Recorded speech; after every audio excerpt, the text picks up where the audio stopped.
Hi guys, welcome to Wheel of Betting. I'm Jim Knight, back for another week of team goal tips, hoping to build on our 11-4 winner from the Hull v Newcastle game a couple of weeks ago, where the Tigers managed to score twice and land as a nice winner. We're going to be looking at one Premier League game this weekend. There's not a whole lot that stands out in the coupon, to be honest, but there is a team that I've been wanting to take on for a while, and I think I found an angle to do that. It comes from the Sunday Premier League game between Tottenham and Southampton. And the team that, unsurprisingly, I've wanted to take on for quite some time is Tottenham. I looked at how they performed following their last Europa League game where they lost to West Brom on the Sunday, and I just thought there's a chance here that you can take Tottenham on when they've got a decent opposition on a Sunday after playing on a Thursday night. Now, they played Besiktas last night, drew 1-1 in the Europa League, and I think there's enough there to be able to put some faith in Southampton, who are obviously flying high and doing really well. You know, I think the prices are attractive as well. I think there's enough juice in them to be able to back Southampton on the over 1.5 goals mark. Let's look at Tottenham first of all then.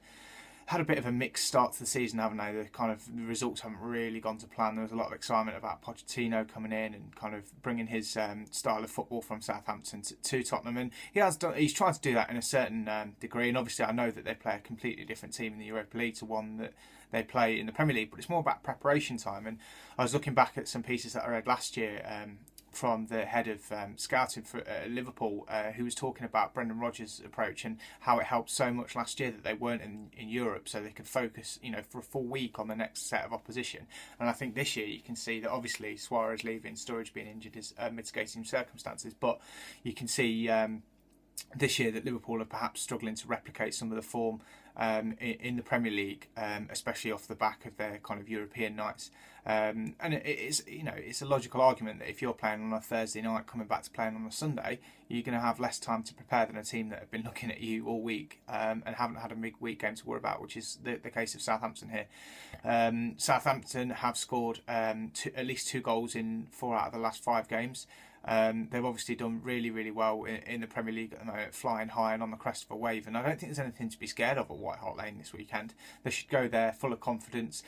Graziano Pelle is starting to look like a really good buy. His goal last week was just out of this world. I'm not expecting him to do that every week, but he's starting to look like a striker who's very capable at this level. Tadic, Nathaniel Klein obviously just called into the England squad, and I think that's an area, the fullback area and wide, that Southampton can really get some joy out of Tottenham. I think there's plenty of pace and space in behind the Tottenham high line that they hold, because Hugo Lloris loves coming out so much and playing that sweeper keeper role, that they can get behind them here and get balls into, you know, the likes of Pele. Wanyama's looking strong in midfield. Morgan Schneiderlin's got 3 goals. Waited so long for his first Southampton Premier League goal, and now they've all started coming at once. So he's doing really well after that. He was heavily linked for that summer move with Arsenal, but he stayed, he stuck to his guns, and the new signings look to be settling in really well at Southampton. Overall, I just think they're a really good value proposition this weekend. You can get 2-1 on Southampton scoring twice, which to me looks a very decent price given how well they've been firing in recent weeks. Obviously saw the 2-1 win over QPR, and also you look at the Tottenham game against Liverpool, which I think is quite similar to how Southampton should set up, and you look at how much pace and problems the fullbacks caused for Liverpool down the wing against Tottenham in that game, Moreno particularly, and when you had like Sterling as well doubling up and pulling the players out wide and creating space for the fullbacks on the overlap, I think that's exactly how Southampton should go about this game. Overall, I just think Tottenham are a team to take on at the moment. I haven't seen anything from them to suggest that they're defensively solid enough.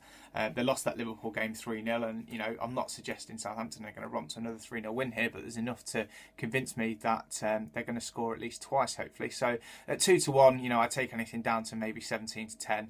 I think there's plenty of 19-10 available if you can't get the 2-1 with that particular firm. So yeah, I'm going to put them up at 2-1. Good luck, guys, and I'll speak to you next week.